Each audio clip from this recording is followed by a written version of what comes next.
দুটোই তো প্রধান অমৃত গ্রন্থ আমাদের বাংলার। একটা রামকৃষ্ণ কথামৃত আর একটা চৈতন্য চরিতামৃত। এই দুটি অমৃতের হাঁড়ি যদি আপনার বাড়িতে থাকে তাহলে দেখবেন ক্ষুধা তৃষ্ণার কষ্ট আপনাকে কষ্ট দিতে পারবে না, সাংসারিক দুঃখ আপনাকে কষ্ট দিতে পারবে না। এই দুটো অমৃতের হাঁড়ি বাড়িতে রাখতে হবে। একটার নাম রামকৃষ্ণ কথামৃত আর একটার নাম চৈতন্য চরিতামৃত। এই রামকৃষ্ণ কথামৃত গ্রন্থটি যখনই খুলবেন, বই শুরু হওয়ার আগে দেখবেন একটা পাতায় একটা সংস্কৃত শ্লোক আছে।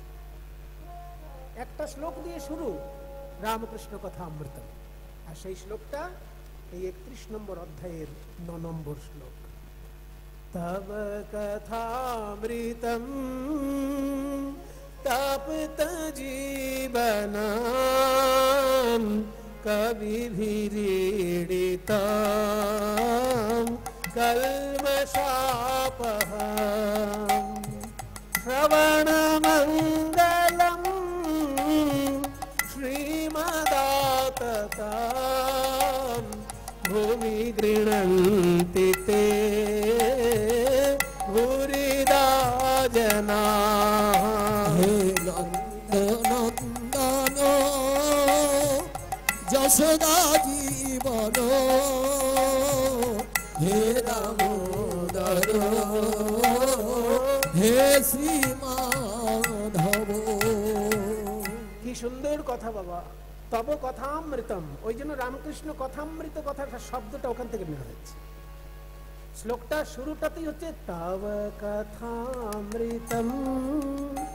যেহেতু রামকৃষ্ণ কথামৃত নাম, এই নামটা এখান থেকে নেওয়া হয়েছে। তব মানে তোমার, তোমার সেটাকে সংস্কৃতে তব বলে। তব কথামৃতম, তোমার কথারূপী অমৃত। কথাটাই যেন অমৃত। কখনো কখনো গান যেন অমৃতের মতন শোনায়, তেমনি কখনো কখনো কথা এমন আছে যেগুলো অমৃতের মতো শোনায় এবং অমৃতের কাজ করে, শুধু শোনায় না। অমৃত কি করে? অমর করে দেয়। তেমনি কোনো কোনো কথা আছে যা শুনে চললে পরে এই জগতে আপনি অমরত্ব পাবেন। যেমন এই যে সুন্দর মন্দিরটি তৈরি হয়েছে, যিনি তৈরি করেছেন তিনি যদি পরলোক গমনও করেন, তিনি কিন্তু মানুষের কাছে অমর হয়ে থাকলেন। কীর্তির ইয়স্য সজীবতি। কিছু কিছু কথা এমন আছে যা শুনে মেনে চললে পরে এই জগতেই আপনি অমর হয়ে থাকবেন। আপনি সুন্দর সাহিত্য রচনা করতে পারলে অমর হয়ে যাবেন। মানুষের কল্যাণের জন্য কোনো কাজ করলে আপনি অমর হয়ে যাবেন। তাই অমর করে দেওয়াই অমৃতের কাজ। চৈতন্য মহাপ্রভুর কথা এবং রামকৃষ্ণদেবের কথা মানুষকে অমর করে দেবার পথ দেখিয়েছে। তাই কথামৃতম। তব কথামৃতম কি করেছে না তপ্ত জীবনম। এই শ্লোকটা আসলে একটা প্রশ্নের উত্তরে বলা হয়েছে। প্রশ্নটা খুব মজার প্রশ্ন। মানে কিছু মনে করবেন না, আমাদের মুনি ঋষিগণ আমাদের ভগবানকে শুধুমাত্র ভয়ঙ্কর শাসক হিসেবে প্রতিষ্ঠা করেননি। অন্যান্য ধর্মে দেখবেন ভগবান মানে একটা ভয়ের ব্যাপার, তার উপাসনা না করলে নরকে যেতে হবে। কিন্তু আমাদের ধর্মের মুনি ঋষি বলছেন যে ভগবান কখনো কখনো ভয়ঙ্কর সাজেন যখন দরকার পড়ে, যখন অসুর বিনাশ করতে হয়, যখন বদমাইশ লোককে ঠান্ডা করতে হয়, তখন ভগবান ভয়ঙ্কর সাজেন। কিন্তু ভগবানের আসল রূপটা হচ্ছে তিনি খুব প্রেমিক, তিনি খুব রসিক। তিনি শুধুমাত্র কঠোর শাসক নন, তিনি রসিক এবং প্রেমিক। আর রসিক আর প্রেমিক যে হবে সে কিন্তু মিষ্টি মিষ্টি কথা বলতে পারে, কখনো কখনো আবার খোঁচা দেওয়া কথাও বলতে পারে। তো এই শ্লোকের প্রশ্ন যেটা কৃষ্ণ করেছেন গোপীদের কাছে, সেটা খোঁচা দেওয়া কথা। খোঁচাটা হচ্ছে যে গোপীগণ বলছে হে কৃষ্ণ দেখা দাও নিলে মরে যাচ্ছি, দেখা দাও মরে যাচ্ছি, নাহলে দেখা দাও নিলে মরে যাচ্ছি। এগুলো বলেছেন এর আগে। এবার কৃষ্ণ আড়াল থেকে হঠাৎ বলছেন কই এখনো তো মরলে না, মরে দেখাও, তারপর দেখা দিচ্ছে। যদি সত্যিই তোমরা কেউ আমাকে ভালোবাসো তাহলে এখনো মরনি কেন? এইটা হচ্ছে প্রশ্ন। মজার প্রশ্ন না? যে তোমরা বলছো ভালোবাসি, না দেখলে থাকতে পারছি না, তো ভালোবাসার প্রমাণ তো এই যে প্রিয়তমকে না দেখলে সে মরে যায়। শুনেছি কবিতা টবিতায় লেখা আছে যে প্রিয়তমকে না দেখলে প্রিয়তমা মরে যায়। তো এখনো তোমরা মরনি কেন? মরনি যখন, তাহলে ঠিক ঠিক ভালোবাসো না। এই কথাটা কৃষ্ণ বলছেন গোপীদেরকে, আর তার উত্তরে গোপীগণ এই শ্লোকটা বলছে যে আমরা মরিনি কেন? তব কথামৃতম, তোমার কথারূপী অমৃত আমাদেরকে বাঁচিয়ে রেখেছে, মরতে দেয়নি। তব কথামৃতম, আমাদের মরতে দেয়নি, মরণাপন্ন অবস্থা আমাদের, কিন্তু মরতে পারছি না ওই কথামৃতের জন্য। এইবার কথামৃতর বৈশিষ্ট্য কি? পরের শব্দগুলো বলছে। তপ্ত জীবনম, তপ্ত জীবনম মানে, তপ্ত মানে কি? তপ্ত মানে কি? গরম। আর জীবনম মানে, জীবন মানে প্রাণ। তাহলে তপ্ত জীবনম মানে গরম প্রাণ। কি উদ্ভট মানে হলো এটা? গরম প্রাণ। তোমার কথা হচ্ছে গরম প্রাণ না, এটা একটু ঘুরিয়ে ধরতে হবে। এখানে জীবন মানে প্রাণ নয়, এখানে জীবন মানে হচ্ছে জল।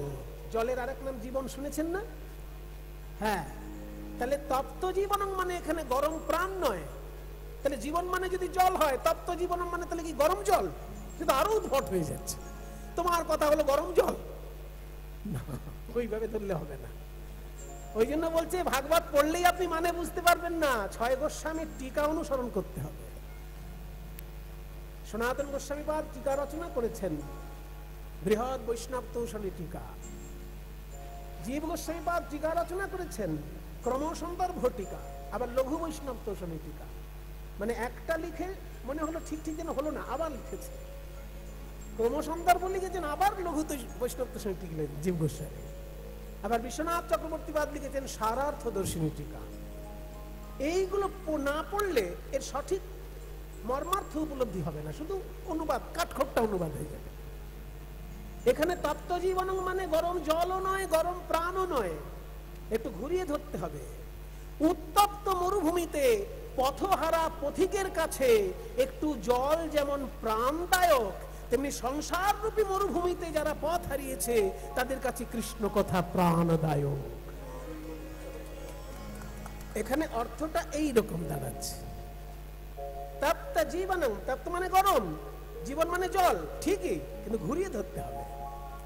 যে মরুভূমিতে কোনো একটা লোক পথ হারিয়ে ফেলেছে, তাহলে অবস্থা কি? তার প্রাণ যায় যায় অবস্থা। সেই সময় যদি কেউ একটুখানি জলও দেয়, তার প্রাণটা ফিরে আসে। ঠিক তেমনি সংসার রূপী মরুভূমিতে যারা পথ হারিয়ে ফেলেছে, তারা একটু যদি কৃষ্ণ কথামৃতের সন্ধান পায়, একদম বেঁচে গেল। প্রাণদায়ক ঔষধ। তপ্ত জীবনম কবিভিরীড়িতম, কবিভিরীড়িতম মানে কবিগণের দ্বারা প্রশংসিত। কবিগণ প্রশংসা করেছেন কৃষ্ণ কথা।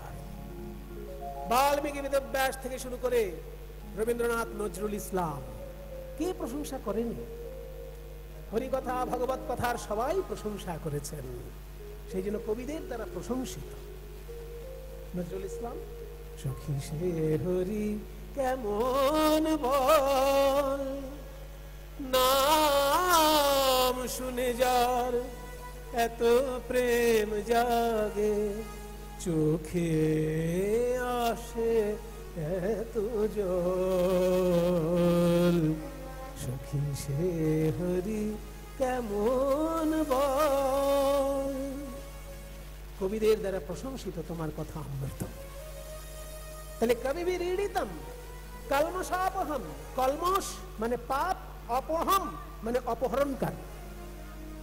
তোমার কথা অমৃত হচ্ছে পাপ হরণকারী অমৃত, কলমশাপহম। শুধু তাই নয়, শ্রবণ মঙ্গলম, শ্রবণ মঙ্গলম শ্রীমদাতত ভুবি গৃণন্তি তে ভূরিদা জনা।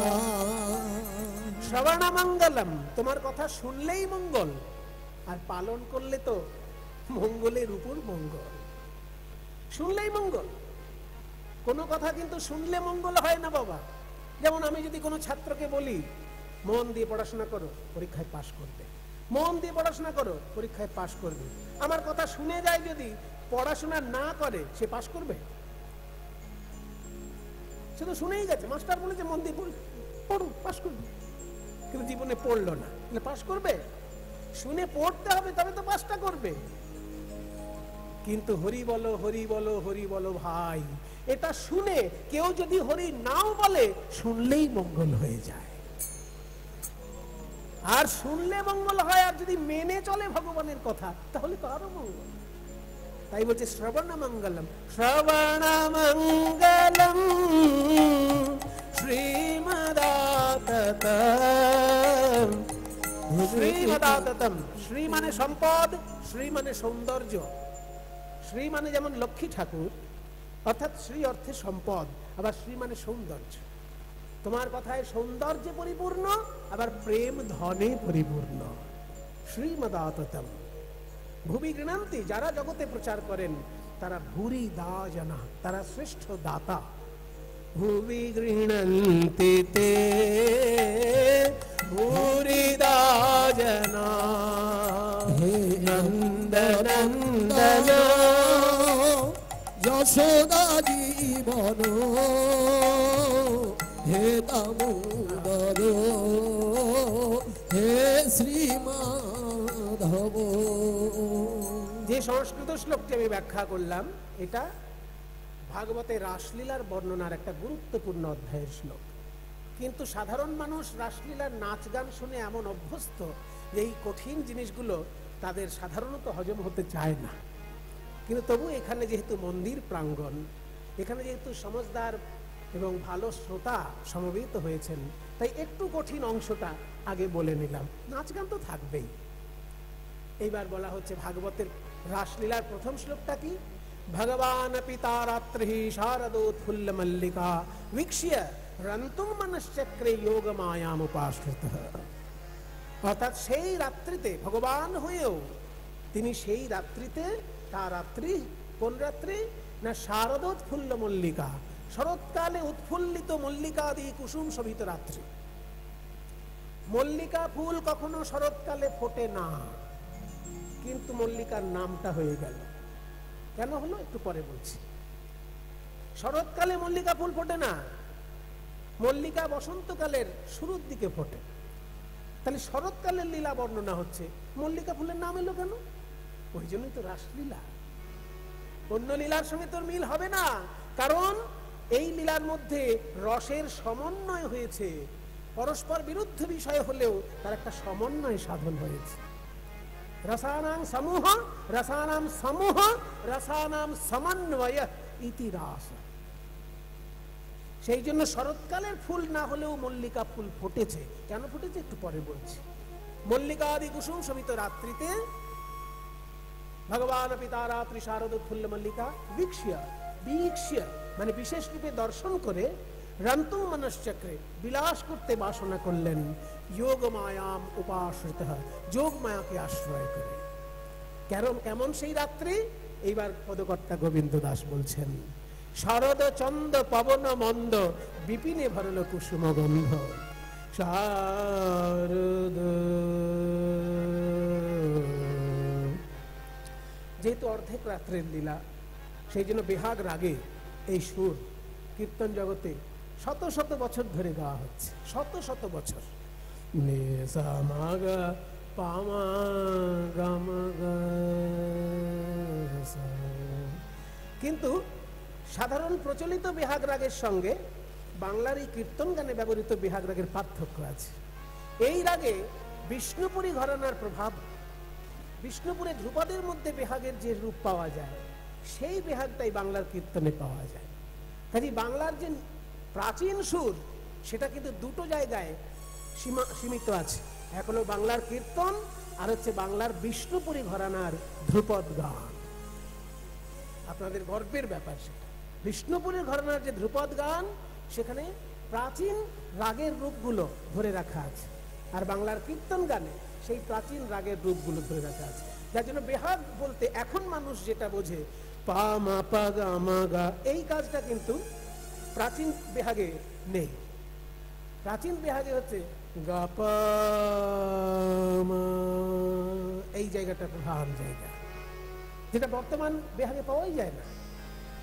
গাপা মা, ঘুম পাড়া নিয়ে একটা ভাব থাকে, এইটা বারবার যদি করা হয় মানে ঘুমিয়ে পড়ে। ঘুমোতে তো হবেই, কারণ সাধারণ মানুষ না ঘুমোলে অসাধারণ লীলা তো প্রকাশ হবে না। সাধারণ লোক ঘুমোবে যখন, তখনই অসাধারণ সাধক সাধনা করবে।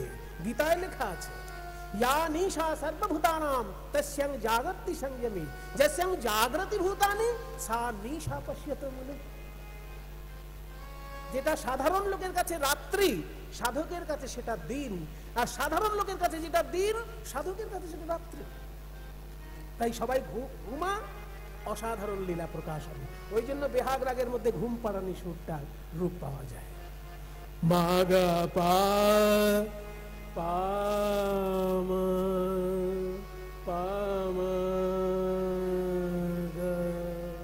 এই যে পামাগা যদি মিট দিয়ে নামেন, ঘুম পাড়ানি একটা রূপ আসবে, ঘুম পাড়ানি রূপ আসবে। ওই জন্য বেহাগ রাগে বাংলার কীর্তনে আর ধ্রুপদে এটা কিন্তু আছে, এবং ধ্রুপদ থেকে রবীন্দ্রনাথ নিয়েছেন। রবীন্দ্রসঙ্গীতে অনেক জায়গায় এই বিষয়টা আছে।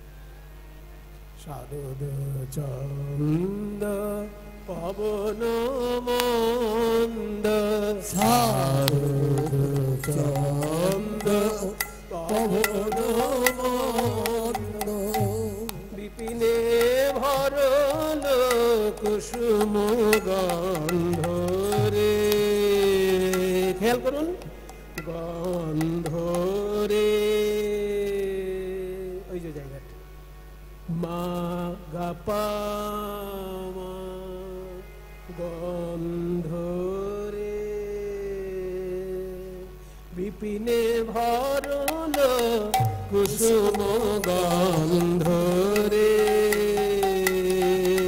শারদ চন্দ পবন মন্দ, বিপিনে ভরল কুসুম গন্ধ রে। দেখো চাঁদ উঠেছে, চাঁদ উঠেছে, নীল গগনে চাঁদ উঠেছে, নীল গগনে চাঁদ উঠেছে, গোপী তারার মালা গলায় পরে, নীল গগনে চাঁদ উঠেছে, তারার মালা গলায় পরে, নীল গগনে চাঁদ উঠেছে। গোপী তারার মালা, আকাশে যেমন চারিদিকে তারা, তারার মালা পরে আকাশে যেমন চাঁদ উঠেছে, তেমনি হৃদয় আকাশে চারিদিকে গোপী, মাঝখানে কৃষ্ণ, হৃদয় আকাশেও কৃষ্ণ চাঁদের উদয় হয়েছে। গোপী তারার মালা গলায় পরে, হৃদয় আকাশে চাঁদ উঠেছে, গোপী তারার মালা গলায় পরে, হৃদয় আকাশে চাঁদ উঠেছে। ফুল্ল মল্লিকা মলতি জুথি, ফুল্ল মল্লিকা মালতী শোভারে শোভারে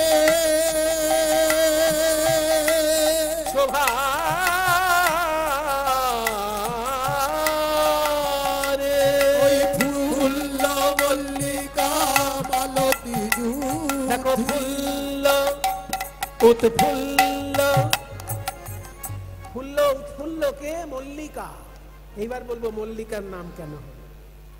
এত ফুল থাকতে মল্লিকার নামটা কেন এলো? মল্লিকা তো শরৎকালে ফোটেই না, অথচ শরৎকালের লীলার বর্ণনা, সেখানে মল্লিকার নাম কেন? গোস্বামীগণ টিকায় ব্যাখ্যা করেছেন যে রাসলীলা এমন একটা লীলা, ভগবানের সর্বশ্রেষ্ঠ লীলা বলে 6টি ঋতু একসঙ্গে উদয় হয়েছে। গ্রীষ্ম, বর্ষা, শরৎ, হেমন্ত, শীত, বসন্ত, এই 6টি ঋতু পরস্পর আলোচনা করেছে। ওরে ভাই, ভগবানের লীলা, রাসলীলা বারবার তো হবে না, ওই জন্য আয় আমরা 6 ঋতু একসঙ্গে ভগবানের লীলা দর্শন করি। তো 6টি ঋতু একসঙ্গে যেহেতু এসেছে, সব ঋতুর ফুল, সব ঋতুর ফল প্রকাশ পেয়েছে। 6টি ঋতুর মধ্যে রাজাকে, 6 ঋতুর মধ্যে কে রাজা? হ্যাঁ, কে বললেন? বাহ, ঋতুরাজ বসন্ত বলা হয় ওই জন্য। ঋতুদের মধ্যে রাজা হচ্ছে বসন্ত। দেখুন, বেশি ঠান্ডা নয়, বেশি গরম নয়, জলে জলকাদায় মাখামাখি নয়, একটা মাঝারি রূপ এবং আরামদায়ক রূপ। সব থেকে মজার ব্যাপার, দক্ষিণের বাতাস পাওয়া যায় বসন্তকালে, অন্য কালে পাওয়াই যায় না। শীতকালে উত্তরের বাতাস, হিমালয় থেকে কনকনে ঠান্ডা বাতাস নিয়ে চলে আসে উত্তর দিক থেকে।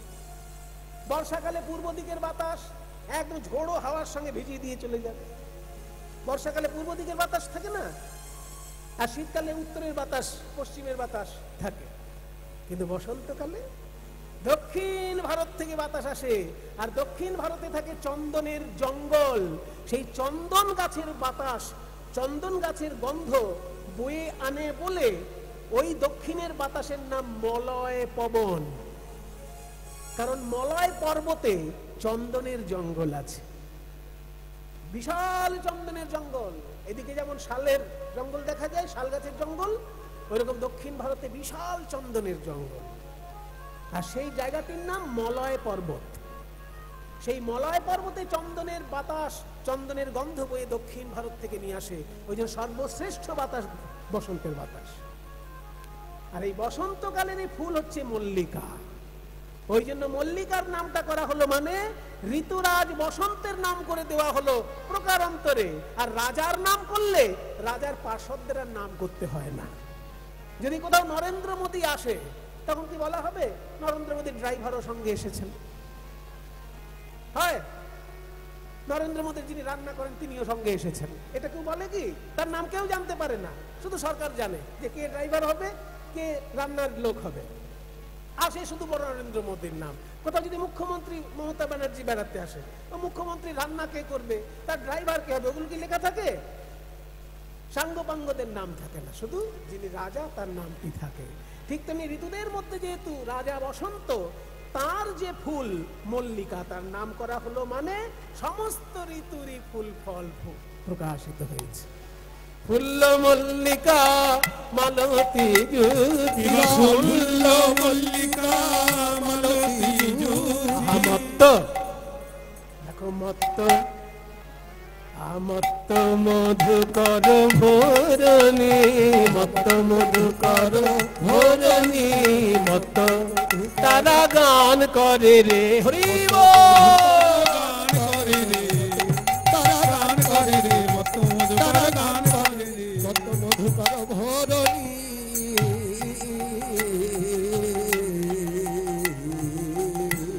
আহা, কি অপূর্ব শোভা। হেরত রাতি ऐसन भांति, হেরত রাতি ওই ছানো ভাতি, ওই ছানো ভাতি, হেরত রাতি ওই ছানো ভাতি। শ্যাম মোহন মদনে মাতি রে, হেরত রাতি ওই ছানো ভাতি, শ্যাম মোহন মদনে মাতি রে। হেরত রাতি, আসতে রাত্রি বানান কি? রাত্রি বানান কি গো? রয়াকার তরফল রস্যই, রস্যি, ঠিক আছে। কিন্তু ভাগবতের যে রাসের প্রথম শ্লোক, ভগবান আপি তা রাত্রি, সেখানে বানানটা কি? সেইখানে আবার বানানটা হচ্ছে রয়াকার তরফল দীর্ঘি, আবার বিসর্গ। রাত্রি দীর্ঘি আছে, আবার বিসর্গ আছে। সংস্কৃত তো ব্যাপার স্যাপার আলাদা না, সংস্কৃতেও রাত্রি বানান হচ্ছে রয়াকার তরফল হর্ষি, কিন্তু ওখানে দীর্ঘি হয়ে গেল কেন? আসলে বহু বচনে প্রয়োগ হয়েছে, বহু বচন প্রয়োগ হয়েছে, ওই জন্য দীর্ঘি হয়েছে, বিসর্গ হয়েছে। কেন না, একটা রাত্রি নয়, অনেকগুলো রাত্রি মিলে এসেছে একটা রাত্রির মধ্যে, ওই জন্য বহু বচনে প্রয়োগ। অনেক রাত্রি মিলেছে একটা রাতের মাঝে। কটা রাত্রি? তাহলে তো বিরাট হিসেব দিতে হয়। ভাগবতে একটা জায়গায় বলা হয়েছে যে রাসলীলার রাত্রিটা কেমন জানো? ব্রহ্মরাত্রি উপাবৃত্তে, ব্রহ্মার রাত্রি এসে যুক্ত হয়েছে রাসলীলার রাতের মধ্যে। মানে ছোট রাতের মধ্যে বড় রাত এসে গেছে, ছোট রাতটা বড় হয়ে গেছে। মানুষের রাত খুব ছোট, আর ব্রহ্মার রাত কিরকম না, ব্রহ্মার দিন যেমন রাতও তেমন। তাহলে ব্রহ্মার দিনটা কেমন সেটা হিসেব পেলেই রাতের হিসেব পাবেন। ব্রহ্মার দিনটা হচ্ছে সত্য, ত্রেতা, দাপর, কলি, চারি যুগ জানি। এই চারি যুগে এক দিব্য যুগ গণি, ৭১ দিব্য যুগে এক মন্বন্তর, ১৪ মন্বন্তর ব্রহ্মার দিবস ভিতর। এগুলো আমি বলছি না, চৈতন্য চরিতামৃতে আছে সব। ওই জন্য বলছি দুটো অমৃতের হাঁড়ি বাড়িতে রাখবেন। পড়তে পারলে ভালো, পড়তে না পারলে প্রণাম করলেও ভালো, কিন্তু আমি চাইবো আপনারা পড়ুন, কারণ এত অমৃত দেওয়া আছে যে আস্বাদন করে কুল পাবেন না। ব্রহ্মার দিনটা যেমন, ব্রহ্মার রাত্রিটাও তেমন। দিনটা কেমন না, সত্য, ত্রেতা, দাপর, কলি, এই চারটে যুগকে একসঙ্গে বলা হয় দিব্য যুগ। এই চারি যুগে এক দিব্য যুগ গণি। তেমনি ৭১ দিব্য যুগে এক মন্বন্তর। একজন মনুর রাজত্ব পাল্টে যায় ৭১ বার চতুর্যুগ হলে। মানে সত্য, ত্রেতা, দাপর, কলি, সত্য, ত্রেতা, দাপর, কলি, সত্য, ত্রেতা, দাপর, কলি চলতে থাকলো, ৭১ বার চলবে, তবে মনুর রাজত্ব শেষ হবে। আর এরকম ১৪ জন মনুর রাজত্ব শেষ হলে তবে ব্রহ্মার একটা দিন সম্পূর্ণ হয়। তাহলে হিসেব করবেন কি করে?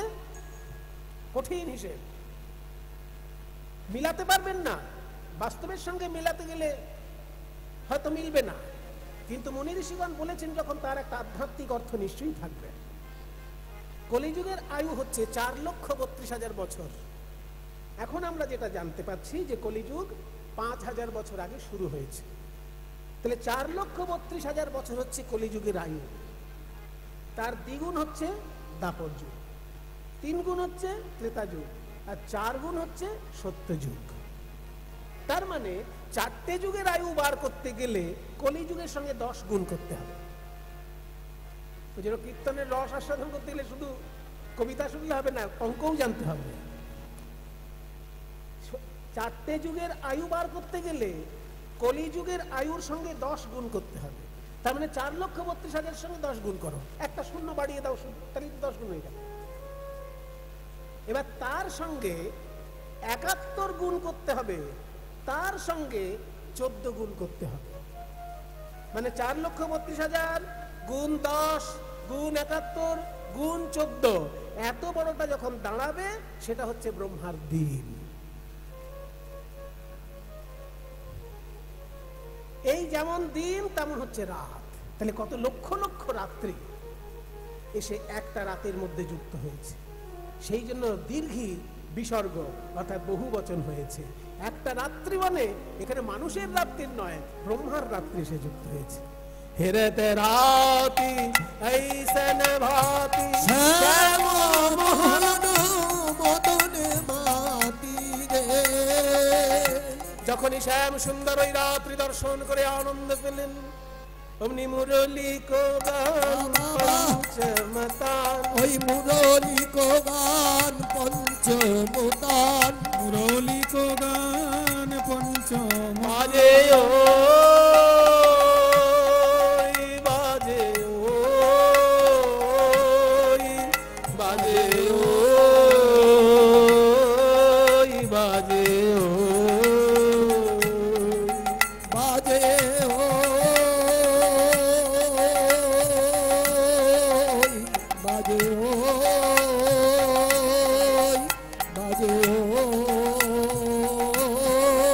বাজে ও বাজে মুরলী কো গান পঞ্চমতান, বাজে মুরলী কো গান পঞ্চমতান, পঞ্চমতান। এখানে পঞ্চমতান মানে কি? শ্রীকৃষ্ণের বাঁশিতে যে সুরটি বাজলো সেটা কি সুর? পঞ্চমতান। এখানে পঞ্চম তান মানে কি? পা, সারে গামা পা।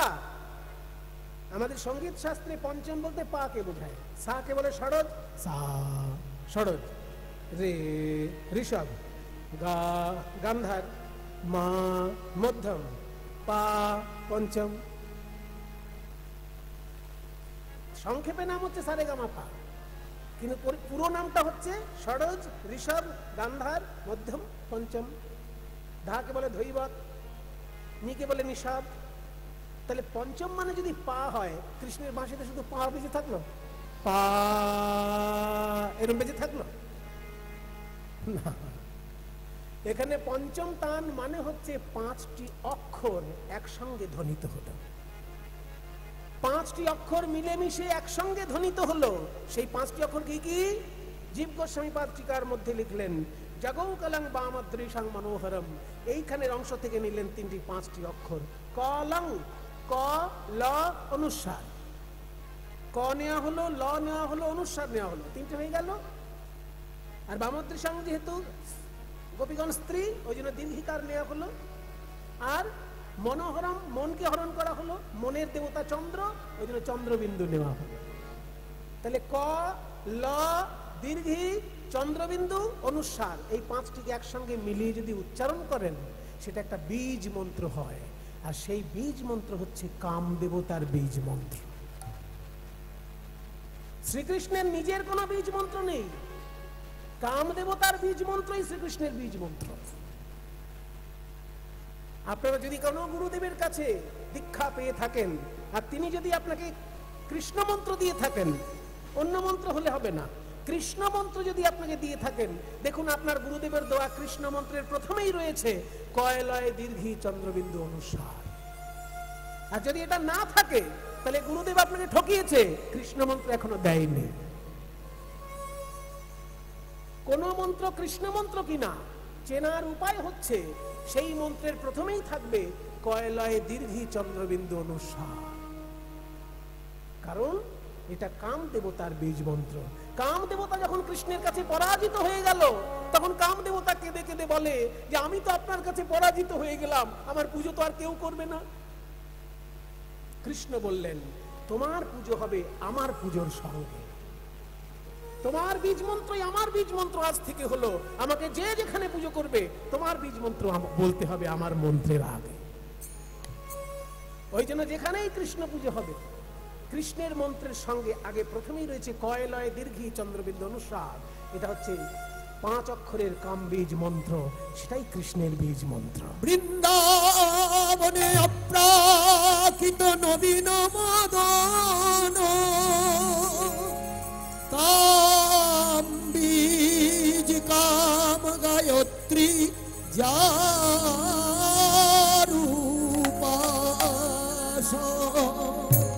সেই অক্ষর চন্দ্র হয় কৃষ্ণে করি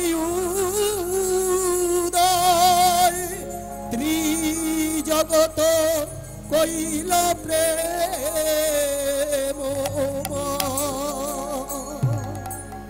ওই জন্য জগৌ কলং বামাদৃশাং মনোহরম মুরলী গান পঞ্চমতান, বাঁশিতে বাজলো কয় লয় দীর্ঘি চন্দ্রবিন্দু অনুস্বার। আর সেই বীজ মন্ত্র যখনই ব্রজগোপীর হৃদয়ে এলো, অমনি কৃষ্ণের জন্য তাদের প্রেম জাগ্রত হলো। মুরলী গান পঞ্চমতান, মুরলী গান পঞ্চমতান, কুলবতী চিত চরণী, কুলবতী চিত চরণী, কুলবতী চিত হরে নীল রে, গৌর হরে চিত হরে নীল রে, চিত হরে নীল রে, চিত হরে নীল রে, কুলবতী চিত চরণী।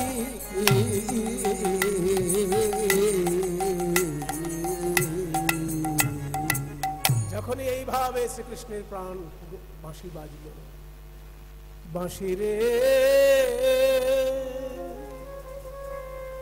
তুই অমন করে আর বাজিস না।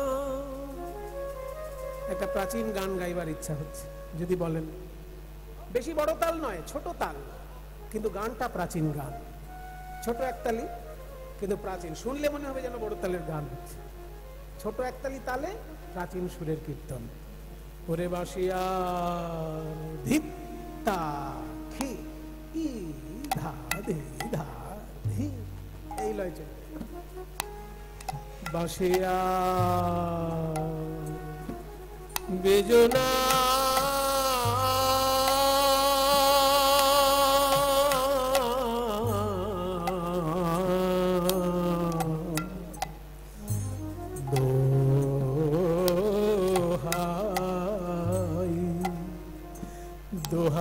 বন্ধু। গুরু স্মরণ করে নি। এই গানটি আমায় যিনি শিখিয়েছেন তিনি হলেন রাধারমণ কর্মকারের দোহার দ্বিজেন দে মহাশয়। বাঁশিয়ার বেজনা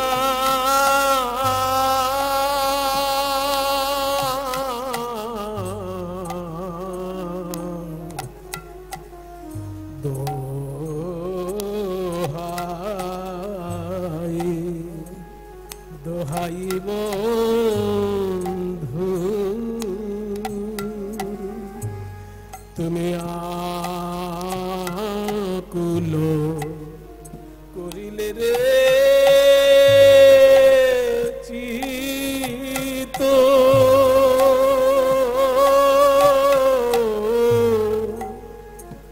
আমার মজালে দুঃখ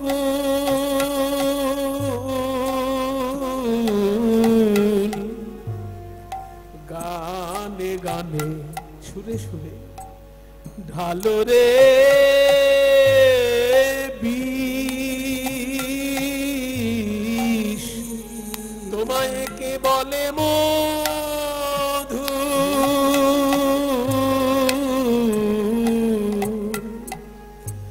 এখন আমার চলিতে না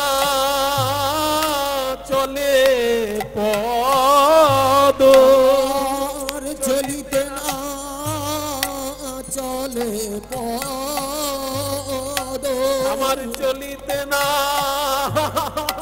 চলে পদ, বাঁশিরে তোর গান গান শুনে রে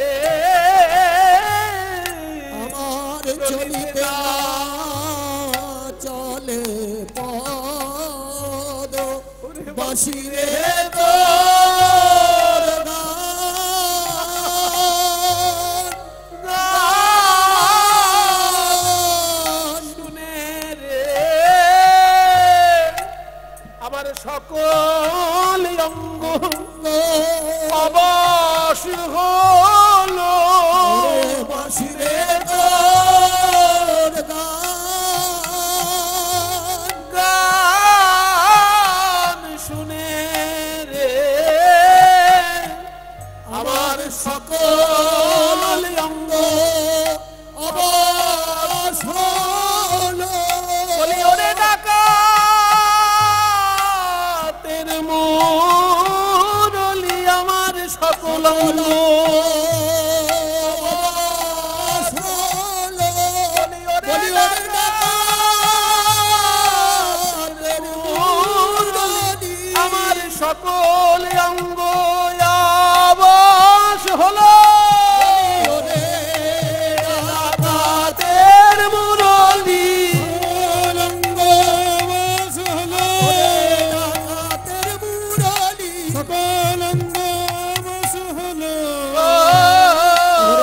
বাঁশিরে তোর গান শুনে এখন আমার চলিতে না চলে পদ, বলো কৃষ্ণ কত দূর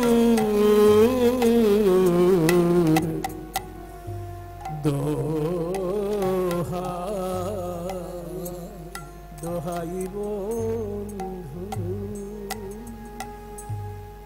এই হচ্ছে আসল কীর্তন মায়েরা। তাহি বলতে তাহি চলতে, যাহি বলতো তাহি চলতো, তাহি বলতে তাহি চলতে, যাহি বলতো তাহি চলতো, মুরলি কল কালি মুরলি কল কালনি মুরলি তারা ধেয়ে চলিল, বাঁশি শুনে তারা ধেয়ে চলিল, তারা রে চলিল, মুরলি কাল কালনি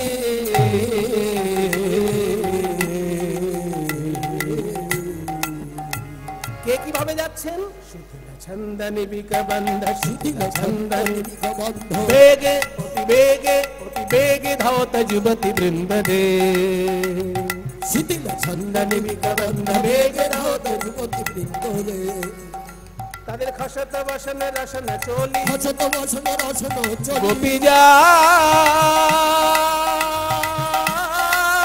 কৃষ্ণ অনুরাগে গোপী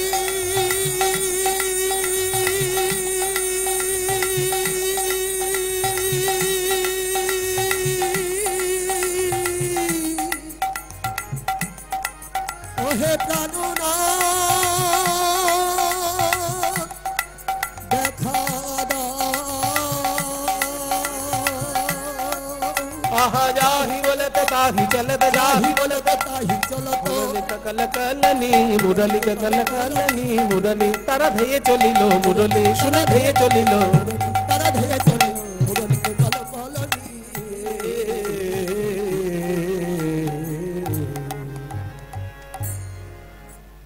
গোপীগণকে কিভাবে যাচ্ছেন কারোর বাড়িতে হয়তো গুরুজন এসে গেছে তার সেবা করতে হচ্ছে কিন্তু বাঁশি বাজলো মনটা ছটপট ছটপট করছে কোন গোপীর যখন পাগল হয়ে উঠেছেন বাঁশি শুনে যাওয়ার জন্য সেই বাড়িতে কঠোর শাসক রয়েছেন গুরুজন এই গোপী ইস আধি রাত মে কাহা যাওগি স্বামী করছে কি গোপীকে ধমক দিচ্ছে গোপী বলছে আজ আমায় তুমি বাধা দিও না আজ যদি বাধা দাও আর কোনদিন আমায় দেখতে পাবে না চুপ করো কোনদিন তোমায় দেখতে পাই না পাই আজকে তোমার বাইরে যাওয়াই চলবে না কে আছিস গোয়াল ঘর থেকে গরু বাঁধা দড়ি নিয়ে আয় এই গোপীর হাতে পায়ে আষ্টে পৃষ্ঠে বেঁধে রাখ যখনই ওই গোপীকে হাতে পায়ে আষ্টে পৃষ্ঠে বেঁধে রেখেছে গোপী তখন প্রাণ গোবিন্দের উদ্দেশ্যে বলে হে গোবিন্দ এই সংসারের লোক দেহ বড় ভালোবাসে তাই দেহকে তারা দড়ি দিয়ে বেঁধে রেখেছে কিন্তু আমার মনকে তো বাঁধতে পারবে না প্রাণকে তো বাঁধতে পারবে না তাই বলি ওরে আমার মন ওরে আমার প্রাণ তুই যদি সত্যি কৃষ্ণ ভালোবাসিস এই সংসারের দেহ সংসারে পড়ে থাক ওরে আমার প্রাণ তুই একবার কৃষ্ণ বলে চলে যা রে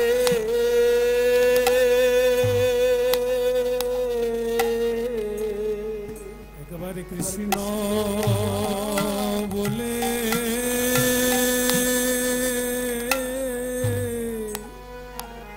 চলে যা রে ওই বাঁশরিয়া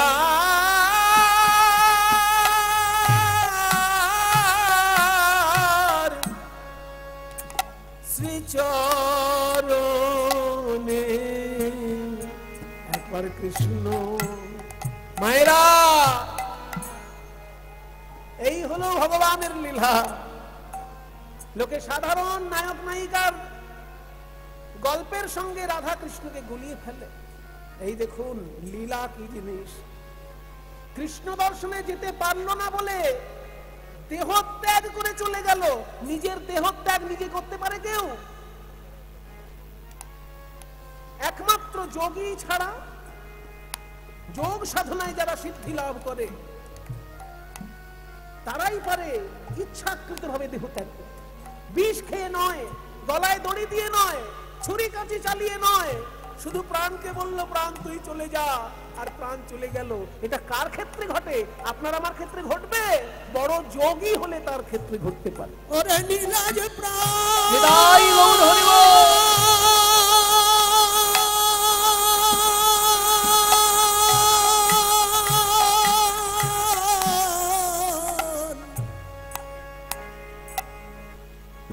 যে ঘর কৃষ্ণ ভজতে দেয় না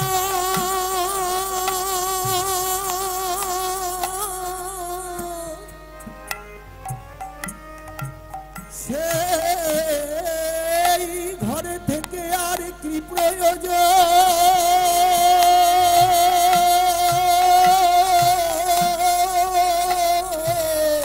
सुनत गोपी प्रेम रूपी मनहि अपना सपी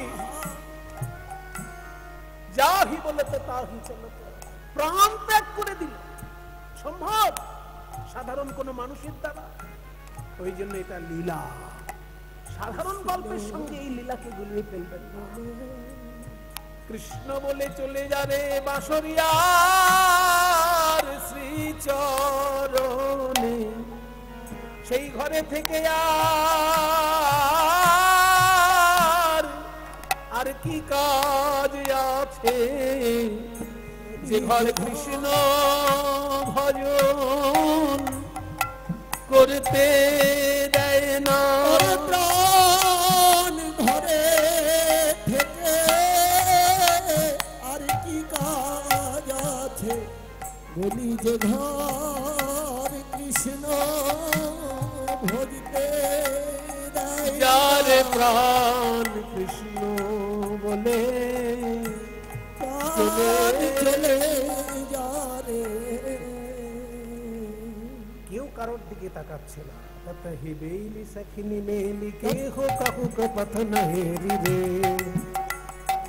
ওইখানে মিলাল গোকুল চন্দ ওইখানে মিলাল গোকুল চন্দ বলছে শিথিল ছন্দ নিবিক বন্ধ বেগে ধাওত জীবিত বৃন্দ গোপীরা যখন যাচ্ছে কি অবস্থা কারণ এক হাতে বালা রয়েছে এক চোখে কাজ এক নয়নে বিসুরি গেহ নিজহু দেহ এক নয়নে কাজর দেহ বাহে রঞ্জিত কঙ্কন কুণ্ডল কুণ্ডল এইভাবে যখন ছুটে চলল ততহি বেলি সখনি মেলি কে হো কাহু কো পথ নহেরি ऐसा न मिलल गोकुल चंद ওইখানে মিলাল গোকুল চন্দ সবাই প্রণাম করবেন এত সুন্দর পদ যিনি লিখেছেন ভাগবতের ভাবানুবাদ ভাগবতের শ্লোকে যা যা বলা হয়েছে সুন্দর করে সাজিয়ে পদাবলিতে তাই বলেছেন যিনি তিনি মধ্যযুগের সর্বশ্রেষ্ঠ পদকর্তা তার নাম গোবিন্দ দাস উদ্দেশ্যে প্রণাম করুন গোবিন্দ দাস বলনি গোবিন্দ দাস বলনি আহা গোবিন্দ দাস লীলা হে রে গোবিন্দ দাস লীলা হে রে দাস লীলা হে রে দীপিনে মিলাল গোপনারী হেরিয়া হাসত মুরলীধারী দীপিনে মিলাল বরজনারি হেরিয়া হাসত মুরলীধারী रखे बयान पूछत बात रखी बयान पूछत बात प्रेम सिंधु गाहनी दीपिने मिलाल गोरजनारी हेरिया हासत मुरलीधारी दीपिने मिलाल गोरजनारी हेरिया हासत मुरलीधारी स्वागतम स्वागतम सुस्वागतम स्वागतं वो महाभागः प्रियं किंकरवाणिवः ब्रजस्यानामयं क्वचित् वृतागमन कारणम बोलो गोपी की शेर लागी मोहन बने ले गो बोलो गोपी की शेर लागी मोहन बने ले गो रजन्य सा घोर रूपा घोर सत्व निवेशिता प्रतियात वनं निहास्ते अस्त्रिभि सुमध्यमा এত সংস্কৃতে বললে কি করে বুঝবে তাহলে বাংলায় বলছি যাহো যাহো যাহো গোপী যাহো নিজ ঘর হে এ নিশি আমার সনে নহে ব্যবহার হে গোপী কি शेर लागी मोहन बने ले गो বলো গোপী কি शेर लागी मोहन बने ले गो নিমন্ত্রণ করে মনে করুন কার্ড পাঠিয়ে বিয়ের নিমন্ত্রণ করেছে আর তারপর যখন বিয়ে বাড়িতে আপনি হাজির হয়েছেন সেজে গুজে তখন যদি কর্তা মশাই এসে বলে এদিকে কোথায় যাচ্ছিলেন ভালো লাগবে শুনতে আপনি কার্ড দিয়ে নেমন্তন্ন করেছেন, আবার আপনি বলছেন আমি কোথায় যাচ্ছি? আর খেতে ইচ্ছা তো ওই বাড়িতে, খাবার অভাব আছে আমার বাড়িতে, আপনার ছেলের বিয়েতে এসেছি, আপনার কপাল ভালো। ব্রজগোপীদের ঠিক ওই অবস্থা। শ্রীকৃষ্ণ বাঁশি বাজিয়ে সকলকে নিমন্ত্রণ করেছেন, অথচ যখন তারা সেজে গুজে এসেছে তখন বলছে এসো এসো গোপীগণ, সবাই ভালো আছো তো? বাড়িতে সবাই ভালো আছে তো? এই অর্ধেক রাত্রে সেজে গুজে তোমরা কোথায় যাচ্ছ? আমার কাছে? আমার কাছে কেন এসেছো? তোমাদের লজ্জা করে না? গৃহবধূ হয়ে অর্ধেক রাত্রে আমার সঙ্গে দেখা করতে এসেছো এই গভীর জঙ্গলে? ছি ছি ছি ছি। সতী কাকে বলে জানো? তা জানবে কেন? মুখ দেখে মনে হচ্ছে তো কিছুই জানো না। তাহলে শোনো সতী কাকে বলে। যদি হয় সুন্দর পুরুষ যুবা, আবার সর্বগুণাশ্রয়। যদি হয় সুন্দর পুরুষ যুবা সর্বগুণাশ্রয়, সুন্দর পুরুষ যুবা সর্বগুণাশ্রয়। তবু পরপতি অভিলাষ সতী ধর্ম নয়। পরপতি অভিলাষ সতী ধর্ম নয়। এসব কথা তোমাদেরকে বলা মানে ভস্যে ঘি ঢালা। কেমনে জানিবে তোমরা আহিরিন জাতি, আহিরিন জাতি। তোমরা নিজ পতি ছাড়ি কেন ভজ অন্য পতি, ঘরে যাও শীঘ্র গতি। সতী কাকে বলে শুনেছো কোনোদিন? আজকে শোনো, সংক্ষেপে বলছি, আমার সময় বেশি নেই। তোমরা অর্ধেক রাত্রে সেজে গুজে আমাকে দেখতে এসেছো, তোমাদের সম্মান মান সম্মানের ভয় নেই? সতী কাকে বলে শোনো। একবার নারদ মুনি পেটে খুব ব্যথা হলো, ভয়ঙ্কর ব্যথা, কিছুতেই সারে না। ধন্বন্তরী কত ওষুধ দিচ্ছে তবু সারছে না। অশ্বিনী কুমার দয়, জানেন তো দেবতাদের ডাক্তারের নাম কি? দেবতাদের ডাক্তার হচ্ছেন অশ্বিনী কুমার দয়। তারা দেবতাদেরকে ওষুধ দেয়। তো অশ্বিনী কুমার দয় কত ওষুধ দিয়েছে তবুও পেট ব্যথা সারছে না। শেষকালে নারদ ভাবলো কোথায় যাই। তখন অশ্বিনী কুমার দয় বলছে দেখো, ওষুধে যদি কাজ না হয় তাহলে টোটকা বলতে পারি। টোটকা বলবো একটা, কোন সতী নারীর কাছে যাও, সে যদি পাথরের টুকরোকে ছোলা করে দিতে পারে, সেই ছোলা খেলে তোমার পেট ব্যথা সেরে যায়। এবার নারদ মুনি বলছে সতী নারী কোথায় এমন পাবো রে বাবা, পাথরের টুকরোকে ছোলা করবে? সব থেকে ভালো ব্রহ্মা বিষ্ণু মহেশ্বর তিনজন দেবতার স্ত্রীর কাছে যাই, ওইখানে যদি হয়তো হবে, নাহলে কোথাও হবে না। তাই ব্রহ্মা বিষ্ণু মহেশ্বর তিনজনের কাছে গেল। ব্রহ্মার স্ত্রীর কাছে গিয়ে বলছে মা সাবিত্রী, আপনি এই পাথরের টুকরোগুলোকে ছোলা করে দিতে পারবেন? হ্যাঁ, দেখছিস না আমি এখন যজ্ঞের জন্য সব ব্যবস্থা করছি, ব্রহ্মদেব এখনই যজ্ঞ করবেন, তো হবে না? না, ওসব এখন হবে না। মা দুর্গা তুমি, এই পাথর কখনো ছোলা হয়? হিমালয় পর্বতে কত পাথর, এতদিনে সব ছোলা করে দিতাম, যা এখান থেকে। মা লক্ষ্মী, আমি এখন শ্রী বিষ্ণুর চরণ সেবা করছি, আমার সময় নেই। কেউই করল না। শেষকালে সপ্তঋষির মধ্যে একজনের স্ত্রী হচ্ছেন মহাসতী। অত্রি ঋষির স্ত্রী সতী অনুসূয়া। এই অনুসূয়া নাম শুনে নারদ মুনি সেইখানে গেলেন, মা এই পাথরের টুকরোগুলোকে ছোলা করে দিতে পারবে? সতী অনুসূয়া বলছেন দেখো বাবা নারদ, আমার দ্বারা যদি কোনো কাজ হয় নিশ্চয়ই করব। আমি পতির চরণ ছাড়া আর কিছু জানি না। আমি বললে অসম্ভব সম্ভব হয়ে যায় কখনো কখনো, তো দেখি তোমার ক্ষেত্রে হয় কিনা। আমি আমার পতির চরণ চিন্তা করে বললাম এই পাথরের টুকরো এখনই ছোলা হয়ে যাক।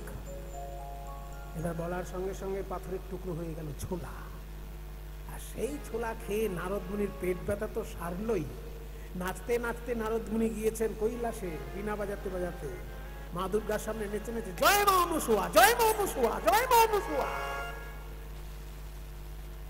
এবার নারায়ণের সামনে গিয়ে লক্ষ্মীর সামনে জয় মা অনুসূয়া, জয় মা অনুসূয়া। তারপরে সাবিত্রী দেবীর কাছে গিয়ে জয় মা অনুসূয়া, জয় মা অনুসূয়া। রাগ ধরবে না বলুন? তখন সাবিত্রী, লক্ষ্মী আর পার্বতী এই তিনজন নিজ নিজ স্বামীকে বলছে যে আমাদের চোখের সামনে এসে নারদ নাচছে আর সতী অনুসূয়ার নাম করছে, আপনি তিনজন মিলে এখনই কি এমন একটা কিছু কাণ্ড করুন যাতে সতী অনুসূয়ার নাম আর আমাদের সামনে না করে। তখন ব্রহ্মা বিষ্ণু মহেশ্বর তিনজনই কপট সন্ন্যাসীর বেশ ধারণ করে সতী অনুসূয়ার কাছে এসেছে। ভগবতী ভিক্ষাং দেহি, ভিক্ষা দাও দেবী। সতী অনুসূয়া বলছেন, বলুন সন্ন্যাসী ঠাকুর আপনারা কি চান? যা চাইবেন তাই, যা চাইবো তাই পাবো। ঠিক আছে, তাহলে এই তিনজন সন্ন্যাসীকে তোমার স্তনদুগ্ধ পান করাও। যেই না এই কথা বলেছে আজকে সতীত্ব নাশ হবেই, অমনি সতী অনুসূয়া সঙ্গে সঙ্গে চিন্তিত হয়ে বললেন, তোমরা কি সন্ন্যাসী না কপট সন্ন্যাসী? তা না হলে এইরকম কথা কেন বলবে? শোনো, আমি বলেছি স্বামীর চরণ চিন্তা করে যা চাইবে তাই পাবে, তোমরা যা চেয়েছো তাই দেব, কিন্তু তার আগে এই তিনজন সন্ন্যাসী 6 মাসের শিশুতে পরিণত হয়ে যাও। 6 মাসের শিশুকে যদি কেউ কোলে করে স্তন্যপান করায় তাতে সতীত্বের কোনো ক্ষতি হয় না, মাতৃত্ব আবির্ভাব হয়।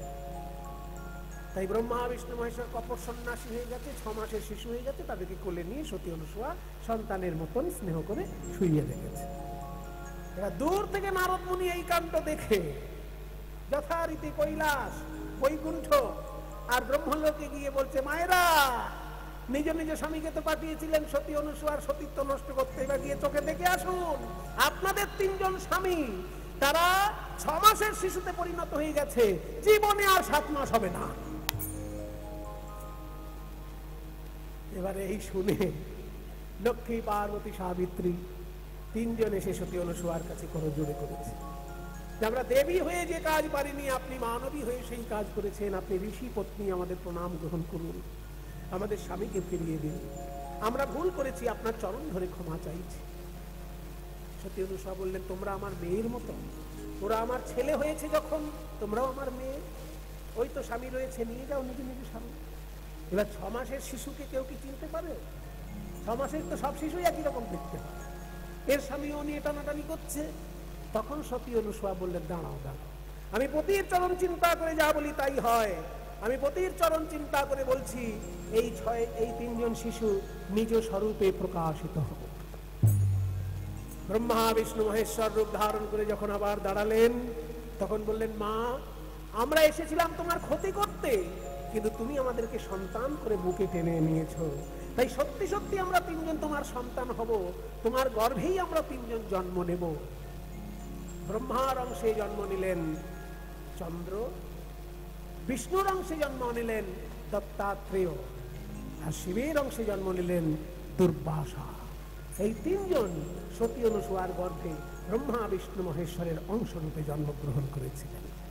বুঝলে, একে বলে সতী, আর তোমরা সেজে গুজে অর্ধেক রাত্রে এসেছো আমার রূপ দেখতে।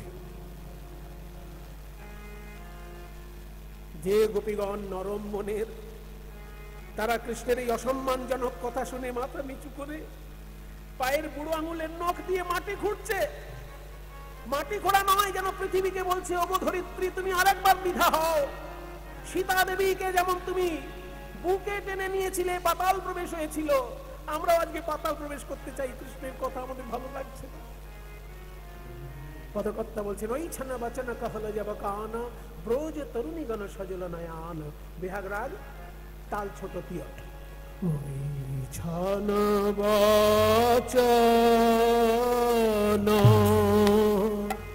বাচন কাহল যাব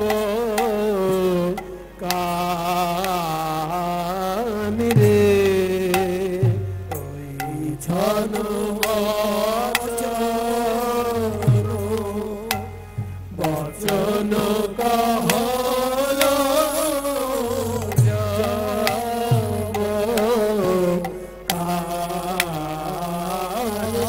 রে। আরে কি ব্রজ তরুণী গণ সজল নয়ান রে। আরে কি ব্রজ, তারা নয়ন ধারায় ভেসে গেল, কি ব্রজ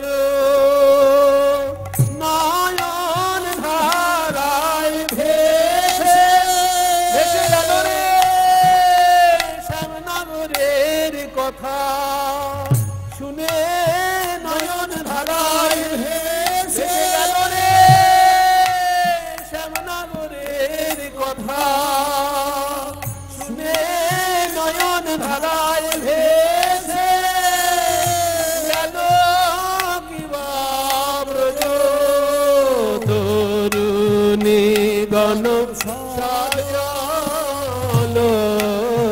নয়ান রে ছন